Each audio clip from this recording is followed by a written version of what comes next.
વરસાદને કારણે ખેતરના પાળા તૂટતા બાજુમાં રહેલા ખેતર વાવેલું બાજરી અને જુવારનો પાક ધોવાયો. ખેડૂતને લાખોનું નુકસાન, હાથમાંથી પાક અને ઘાસચારો પણ જતા ખેડૂત ટેન્શનમાં.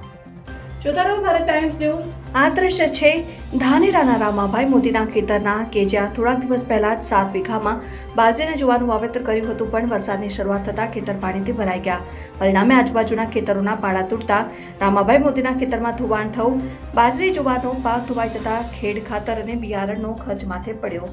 આજ પાક લાખોની આવક કરાવે એવી સ્થિતિ હતી, પણ વરસાદને કારણે ધોવાણ થતા ખેડૂતની સ્થિતિ દયનીય બની. વાવેતરની સાથે ઘાસચારો પણ પલળી જતા પશુઓને પણ શું ખવડાવવું એ સવાલ મૂંઝવી રહ્યો છે ખેડૂતને.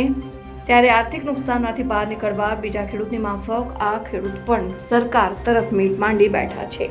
ત્યારે સરકાર આ બાબતે ક્યારે સર્વે કરાવી ખેડૂતને મદદ કરે છે તે જોવાનું રહ્યું. જોતા રહો ભારત ટાઈમ્સ. અમારે 5 વીઘાના વાવેતરમાં જુવાર બાજરી વાઈતી ધોવાણ થઈ ગયું છે.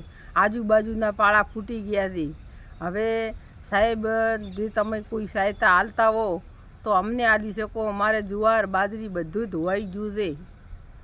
હા, નેટ સાહેબ પૂરું કરીને અમે વાવેતર કર્યું હતું અને આડા આજુબાજુના પાળા તૂટી ગયા છે.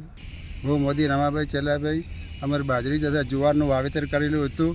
તે વરસાદથી આખું પાણી ભરાઈ, બાજુમાંથી ખેતરમાંથી પણ પાણી આવેલું, તેમાંથી આખું પાણી ભરાઈ ગયું, પાક નિષ્ફળ ગયો છે.